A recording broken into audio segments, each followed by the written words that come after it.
Hello and welcome back to the Digital Marketing Podcast. My name is Kieran Rogers. I'm Louise Crossley. And I'm Daniel Rolls. And today we are discussing the digital marketing channel mix.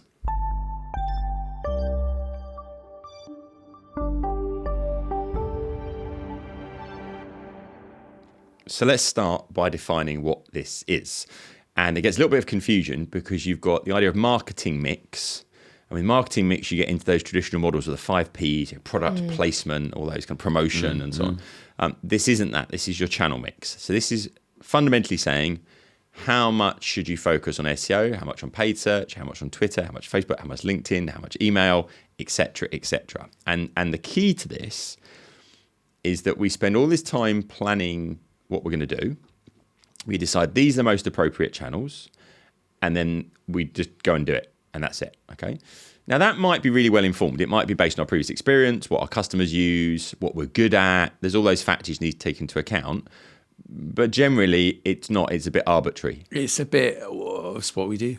Yeah, and I always think social media falls into the mix too much, maybe. So, give you an example. I was speaking to somebody yesterday, and it was really fascinating because he said, "These are the 3 channels that work best." He's telling the whole audience. I was like, "Wait a minute, what?" But I don't think he was that wrong. He basically went, "The best 3 channels are going to be email." I was like, "Yeah, I like that. That's really good." It's going to be paid advertising, but not social advertising, display ads. I was like, "Oh, okay, that's pretty interesting." And then organic search. And I was like, "Okay, what about social media?" Nah. Social ad? Nah. So, okay, fine, that's interesting. Now, I think that's complete. You can't just say arbitrary. Those are the 3 that work. Don't use anything else. But I loved the approach that he didn't go and go, "Yeah, social media is the most important," because I have never ever seen a proper attribution modeling report that has told me that social media is my most important channel. Even in really big consumer brands, I haven't really seen it that much. I hadn't until last week. Oh, yeah. Ruined it. Really interesting. No, well, it just opened my eyes. So as one of the brands I've been working them for easily 12 years now. And we've had to... Consumer space, right? Consumer space, yeah. We've had to move to GA4. Yep. And I started playing around with the reports in GA4 because I know I'm not going to be able to rely on those lovely ones in Universal Analytics that I know and love and can dance around. Yeah, we haven't got the multi-channel funnels visualizer and stuff like that we used to use in attribution modeling. Exactly. And what I love about this is you can go in and within GA4 you have the user scope. Right, so this is most of the reports in the traditional GA3 Universal Analytics were session scopes. So right? Each visit. Like, what did you do in that session? Like, and how did you hear about us? Where did you come? And it's very much last click, right? What user scope enables you to do is to take a step back and say, no, what's the overall thing this user did? Very much what's the first thing they did first. Yeah, there's a lot of first visit user scope reports. Exactly. So I'm looking at that and I'm looking at like actual purchases that have been made through the e-commerce store. And it's like, whoa, what's going on here? So social media for this brand, they've always insisted, no, it's good, it's great for our brand, we're just doing it anyway. And they're very active on spaces like Instagram and channels like TikTok.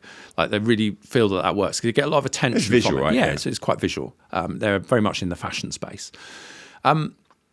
Suddenly we're looking at this like user scope report. For the first time ever, I'm seeing actual numbers against social media, right? So if I compare the two, if I compare the session reports in GA3 and the user scope reports, we've gone from like under £1,000 a month to like 12, 14,000. Attribution to that channel. Yeah, and we're talking about a business that's got turnover of like 30 to 50,000. So it's not massive, but that's significant. It's significant. Particular social channel?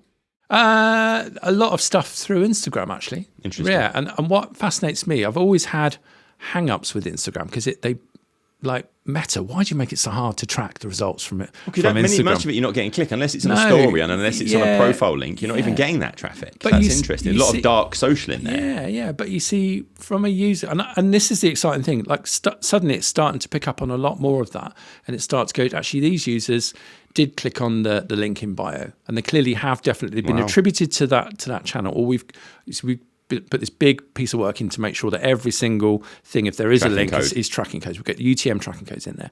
And suddenly we're seeing this shift. And I know that even now with that, although it's measuring a lot more, there's a ton of that that's not even being measured. Why? Because people clock the brand when they're interacting with your stuff on the platform, and then they come in through other channels. And so we did some work with an influencer, she's like an advocate of the brand. We didn't pay her, but she produced this lovely film showing how she used the products. And we worked with her to create some kits with those products in them, like with a really good deal behind them. Massive spike. And because I had that massive spike attributed to that point, I can see, oh, look, I know she's only active in that space. She's only really active on Instagram. That's where her audience are. And I can attribute back to that. It's like, no, wow, like really opened my eyes. And it's exciting because for the first time I can see what the brand has always known. No, we have to do this. And I'm like, really? I'm not really saying the numbers, but now I am, and I'm eating my words. Well, what's interesting is you showed me a report the other day that was basically saying that 70% of social traffic isn't being reported as social traffic. It's dark social because it's coming from an app. Yeah. You haven't got tracking code on it, all that kind of stuff. So people are flaky. They go through whatever. Talking about the marketing mix, I would go through whatever channel most suits me at that time. Right, and but the channels interact. This is the other thing. They do. Right? They all interact. It's a massive Venn diagram, and they all interact. And I'll see stuff on Instagram, and of course I'm going to click on. I'm going to Google the brand name, and I'm going to click on the Google ad, or I'm going to click on an organic listing later on in my journey. And this is what's exciting about GA4. Like, yes, there's a lot I don't like about it, but I love this, and you should all embrace this. Those user scope reports give you much further upstream visibility on where your customer base is actually coming from. Not visits, but actual pounds in through the door. I have to say, actually, with GA4, I've come to really like it. And I trust it a lot more than I trust the data in Universal Analytics, which is interesting now that I've kind of fathomed out how to get what I need from it from that point of view. So marketing mix is that, what is the right mix of channels? And I kind of think you've made the point is that you won't know. The channels interact with each other, and actually a channel might be doing really well for you, but it's driving them to another channel. It's driving them to organic search. The thing is as well, it can be difficult to find the perfect balance, because if you take your focus away from social media, a lot of people sort of look at your different content at different times. And if they divert to social media to do a bit of research or something, and it's a bit poor and you've not given it enough attention, it will reflect badly on your brand. It does. And this is interesting because I used to preach this for years, that branding is an excuse in digital marketing. And what I meant was, why did you do that campaign? Someone goes, it was a branding campaign. Yeah. General awareness. Generally, I love this one, general awareness. And then you go, what was the purpose? Oh, brand building, which basically meant they didn't know why they were doing it. They didn't know how to measure it. However, as I've kind of gone through my career, I've come more and more and more towards branding. And there was a great stat that I saw this week that said, if you go to an e-commerce website and you've been exposed to that brand via a podcast, you are 46% more likely to buy. Okay, so you'd listened, you'd heard the brand in a podcast, whether their own podcast or someone else's. So you've been exposed to the brand. When you went to the website, basically there's a 50% almost uplift in you actually buying stuff because you're aware of the brand, you had brand affinity, more brand trust, all those kind of things. We should test that out. Let's sell some mugs and T-shirts. We should do. Well, I think we have actually got some good merchandise coming up soon that we're going to give away for free, actually. So, but yeah, I think this is the thing: is the channels interact. If you think about how we make buying decisions, okay. So there is no perfect answer either because it changes over time. You're not using Facebook maybe as much as you used to, or you're using TikTok more than you did, or less, or whatever it might be, and so on. So this is a moving feast. You start with some research. And you go, who's my target audience? What channels do they use? And that's a good starting point. What are we good at? That's a really important point. There's no point being on TikTok if you're rubbish at creating TikTok type of content. And you bridge things and you go, I think this is the right marketing mix. This is the right mix of channels and so on. That's your best guess. It's a starting point. But what you need is a dashboard. And that dashboard has to have in it what your main objective is, what you're measuring for each of those channels, and then you need the attribution modeling. And that's where the attribution model works. And we used to look at multi-channel funnels. We now, under GA4, it's under advertising. I really wish they changed that to attribution. There's no reason for it to be called advertising other if Google's trying to sell you advertising and attributing value to it. But you go through to the advertising reports. And as you go through, you can then go in and see what were the channels that are most involved at the beginning of the journey, the middle of the journey, and the end of the journey. and I was fascinated because what was coming out was counter to my previous point. Social media was showing up more than I thought it would actually in the final stages. So that was interesting. But actually, email was playing a really big role at the beginning and the middle of the journey, not necessarily at the end. So you then, on your dashboard, you've got your channels and you go, okay, what's the metric I could probably move for that channel that might have an upstream kind of impact on that? What if we tweeted more regularly? What if we wrote more content? What if we were to increase our budget in this channel? You change one of the things on the dial, but then you see the overall impact. You're like a football manager. Right. Deciding how much which this players, what structure, what's the strategy, like how do the players all interact? Like that's what they spend all their time doing. So I believe. Well, I was just going to say, of all the people to talk about football, we probably have 3 people at the table that know absolutely nothing about football at all and aren't big football fans. So, but yeah, you're like a manager of a team, working out what people should do and where you focus your efforts and so on. And just one really important point, like it's not always that we are talking about the digital channel mix, but when you have those dashboards, don't just look at digital. Yeah. Like look at real life stuff as well. You know, you might have a trade show in there if it works for you, but then with the trade show, like, well, what can you measure? You can measure footfall. You can measure, how many business cards, how many new leads did we get through? Right. All the things. How many people entered the competition? How many people did this? How many people took away merchandise? They're all metrics that you can measure, and then you can start to compare one trade show with another, and look at the final outcomes. And you look at what it cost us, and what were the outcomes. Yeah. And if you look at it as a dashboard. And then what you can do is you can say, right, we changed that. What was the impact next? And you kind of look at an iterative thing. It's interesting because I wrote that book, Digital Branding. And I'm not trying to sell your book, don't worry. But the key thing was... It is available at all good books. Put the link in the show notes. And it's in the show notes. But the point being that actually what we built at the end of that book was a dashboard just like this. That's where we kind of got to in the thinking process. And now we've iterated that. And by the time this goes live, we've updated it with all the GA4 bits on there as well. So you go targetinternet.com/podcast. There's a step-by-step way that you can build one of these dashboards, but also a downloadable version that you can grab as well and some instructions doing it and how it works in GA4 because we had it for Universal Analytics before. Also, just an interesting point because we've touched on it before, it's important to make sure that you've got a mix of owned, earned and paid media in there because we talk about with email, I mean, we love that as a channel because it's your own content and nobody can take that away from you. Whereas, you rely heavily on social media or paid advertising and things change all the time. Yeah, it's really true. I mean, even with organic search, that's the one I think people are, it's a great channel. We get loads of traffic. If Google changed their algorithm or if they just literally move to AI generative search and suddenly the whole system changes, if you're getting 80% of your sales through organic search, you've got a real big problem. So being reliant on a single channel is a dangerous thing. And I think that mix of paid, owned and earned is really important. There's another way of looking at this, and it's a metric that you can measure, like which channels have contributed most to our first party data. Okay. Like in the current landscape, I think it's really interesting metric. It's allowing us to actually collect some stuff directly from people on our websites. Because that first party data is gold dust. It's your future ticket through the troubled times with third party cookies if you're over reliant on them. But off the back of those, what you can also then create are lookalike audiences, which are incredibly powerful. And so, I can see that definitely making a important contribution. Just from a technology point of view, to really get the most from this, you need joined up data. You need a single customer view. And what that will mean is that you need a system that's tracking people through your website, but also looks at what emails they've responded to, what pages they've clicked on, what they've bought and all that kind of stuff. We use HubSpot. I think it's a brilliant solution. And fundamentally, once I've collected that data and I've got your email address, I can do all sorts of things. Yeah, I can trigger you relevant emails, but I can also change my website content. I can change what you see on the website. I can go through new chatbot interactions, not to go, hi, can I help? No, don't go away. But actually I can say, you looked at this, maybe you want this. You downloaded this, do you know this is useful as well? And then I can build audiences for my ads and my social media ads. But I can then take those audiences and create lookalike audiences off the back of them, just as you say.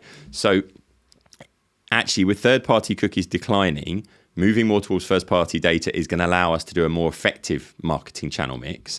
But to do that, you need your systems joined up so that we can track all of this kind of stuff effectively as well, which I think is really important. So go through targetinternet.com/podcast. You can download those step-by-step instructions for building out a dashboard. And then you need the process. And the process is you need to look at that dashboard. You need to say, I think it's telling me this. I'm going to change something. And then you go back and you look at it again. And that's how you suddenly get a data-led approach to channel mix. Otherwise, you're just going, which is what we're guilty of a bit sometimes. Like, let's do some Facebook, let's do some LinkedIn. I fancy trying this. And a lot of it from us is experiments. We want to try stuff out and see what works. But if you're not careful, you're doomed to failure, because what you're going to do is just keep trying stuff, not learning anything, and then trying something else. The trick is to keep the main plate spinning and but always make time to spin up a few new plates. Like always be testing. And I know that's one of the kind of principles that Google develop things on. That's why they give their developers a portion of their time, like a percentage of their time, to just experiment and play. Yeah. And I think that's good with marketing campaigns, because actually you never know when that killer channel is going to stop performing for you. You never know when there's going to be a change that actually kills it in the water. And actually, over the last 3 months, it just seems to be a trend that whenever I'm doing training programs, I always seem to have somebody saying, well, we're in this social channel, we're not really sure why. I don't really know why we even do that. It's because everyone else is. Yeah, very often, I'm sorry to say it, very often that channel is Twitter. It seems to be having, a lot of people are going, just not necessarily getting the results that I was getting through that. And that's not me getting at Twitter. This can happen with any channel.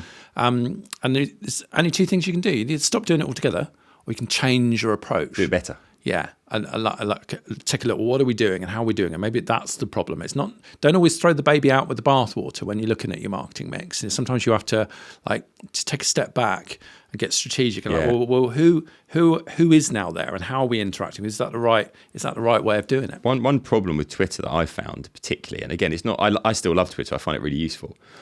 Is that, and I paid for my blue tick yesterday. Oh, did you? Yeah, I did. Only because I wanted to edit a tweet. This is how lazy I am, right? I wrote this tweet and it was quite important, and then I put a typo in it, and I so couldn't be bothered to delete the tweet and rewrite the tweet all over again, because I was on my phone on a plane, that I went, I'm just going to pay to edit it. So I paid for my blue tick just so I could edit my tweet, which was brilliant. But we'll look at the results that we get if the results improve from there, I think. But what was interesting is, I think I've got 8,500 followers or something on Twitter, and most of them followed quite early on. And now I tweet stuff, it says, oh, you've had 200, 400, 800, 1,000 views. It used to be 5,000, 8,000. What's happened, I did some analysis on a lot of the people that were using Twitter have just stopped using it. So I've got all these followers that are inactive, basically. And then the algorithm goes, well, he posted this stuff. No, none of his users are looking at it. So his stuff's not very good. So we're not going to show it to any other people as well. So your big following has become not so much become an a problem. They've become an albatross around your neck. It is, right? Yeah. And the reality, though, is that Twitter are coming out and they're gonna get rid of accounts that haven't been used for 2 years. Yeah, they're already doing that. That's great for me, because I think I don't want those people on there that are following that are actually inactive from that point of view. I love that, because it's moving evidence that less is more. Yeah, I think that's it. And especially in a data-driven world, it's not about big numbers. We have this with email, don't we? It's not about having the biggest possible list at all. Because if you've got thousands of subscribers that aren't actually engaging with email, they're dragging your results down. They're telling it has a big impact in the inbox inspectors, this isn't good. No, very few percentage of this audience actually engage with it. Therefore, it's going to have low priority. It's not going to get delivered. I was listening to something the other day, and this was on the Tim Ferriss podcast, and it was asking this particular guest, and we'll put it into the show notes as well, of what was the most popular thing you've ever written? And it was this thing the guy had written, was 1,000 true fans. And the kind of point of that really resonated with people is that you don't want millions and millions of, we do want millions of followers probably, but if you get 1,000 true fans, they will amplify everything that you do. And it sounds achievable because you can just get one more, and then you get one more. And you can, instead of spending all that money on that pay-per-click budget, you spend that money on buying them something, like sending them a book and signing it and saying, really appreciate you listening and all that kind of stuff. Bit two-way fandom. Yeah, I think that's give and take. And we talk about advocacy, right? And building advocates, an army of advocates. That's kind of what we're trying to do with this. We're being a lot more personal with it. And I think if you think about it, just getting one more customer, one more that sounds achievable. But then we go, oh, they've got 1 million followers and we've only got 250. This is just a joke. It's not working. So I think you go back to that principle of just engaging with one person at a time, and that will help. So the marketing mix thing, I would think in those terms, what can we do a good job of? Where can we focus our efforts in terms of creative and so on? And that's the right marketing mix. So mix it up. And if a channel's not working, I used to love this one as well. Right at the beginning, we were talking about Twitter. People would start doing, are we on Twitter? No. Oh, we should be doing some tweets. Go and do some tweeting. So, and then they'd come back 3 months later, did it work? And they'd go, no, not really. Don't know what we got from that. They go, oh, Twitter's rubbish. Yeah. Okay. No, you didn't test all the variables. You didn't test what's in your tweets, time of day, frequency. Until you've tested every variable, you don't know if a channel's working. And that's where one of these dashboards will help you again, because you can look at all the variables and go, tweak that one, tweak that one. What if we tweet more regularly? You might actually annoy people. Or what if we do video tweets? What if... You get the idea. So this iterative approach, you need a structured way of doing it so it's scientific. Otherwise, you're just experimenting and you're not really going in any particular direction. Now, we've been talking about lots of tools. The Digital Marketing Toolkit Awards is going to open on the 23rd of June. So basically, if you've got a tool that you love, so I love HubSpot and a load of other things as well, you can nominate those tools. If you've got your own tools, if you are from HubSpot or anywhere else, you can nominate that tool, or Salesforce or anywhere else. And you can go through and say, I think this tool deserves to win for this reason. There are a load of categories. 23rd of June, we're opening that up. Then there'll be a period of voting, and we're going to give awards out in each of the categories that we've got within the Digital Marketing Toolkit. So have a look out for that. And as ever, if you're not subscribed to the newsletter, get subscribed, because we do free live sessions every month. And all these tools that we come across, we're sending them out to the toolkit, sending out to the newsletter. So targetinternet.com/newsletter, sign up there and we will get this stuff out to you. And if you're enjoying the podcast, please, we don't do this enough, but please leave us a review, because we'd love to read them, firstly. Yeah, It's so lovely you to can get go feedback. to Google and do it. You can do it in Spotify. Yeah. You can do it in Apple Podcasts, wherever it is. It really helps us out as well, actually, because it pushes us up the charts and makes us a bit more visible as well. Share with you what you love about the Yeah, and or just email us on the website, Yeah. targetinternet.com/podcast. There's a contact form on there as well, and you can just tell us what you like, what you don't like as well. I love... We get so many Unless five-star... it's the new branding. Yeah, if you don't like the new branding, I don't care. I love it. Okay? I don't mind anymore. You can tell us. I've got a thick we skin. won't mind. Yeah, we'll just do... Actually, no, we did get one email. Oh. So we got an email from a guy about the branding, and he said, oh, you must be gutted. And I was like, what's this? And he basically said, you had this recognizable brand and now it's just all gone completely. And I was like, well, this is a bit serious the way he's saying. Yeah. And then what happened is basically he'd had a rebrand forced upon him, and it was amazing. They'd redone the logo, but they'd taken the name of the brand and they'd made it tiny, tiny, tiny, so you couldn't see it anymore. So I did feel his pain a little bit. But just talking of reviews, we always get so many great reviews. And I had a habit, which I maybe still do now, of when Kieran said something, I'd go, absolutely. Absolutely. I don't know if you noticed me or remember me doing this lot. And the review went... It was worse than anyone ever heard, because I used to edit a lot of them out. Oh, really? Yeah, That's for a long amazing. time, yeah. So I've never heard so many absolutely's, my ears are bleeding. Yeah, and it was after that one I got a bit sensitive to it, so I remove a third. So I try not to do it now. There you go. But yeah, if you've got something nice to say, feel free to leave a review. If you've got something nice to say, keep it to yourself. But yeah, that'd be really helpful. But anyway, we love to get your input. What should we be talking about? What shouldn't we be talking about? Anything you need us to cover. The tools that you love, the tools that you've struggled with, let us know. And as ever, we will feature it. So thank you for listening to the Digital Marketing Podcast. Please subscribe for more videos like this and visit targetinternet.com for more free digital marketing resources.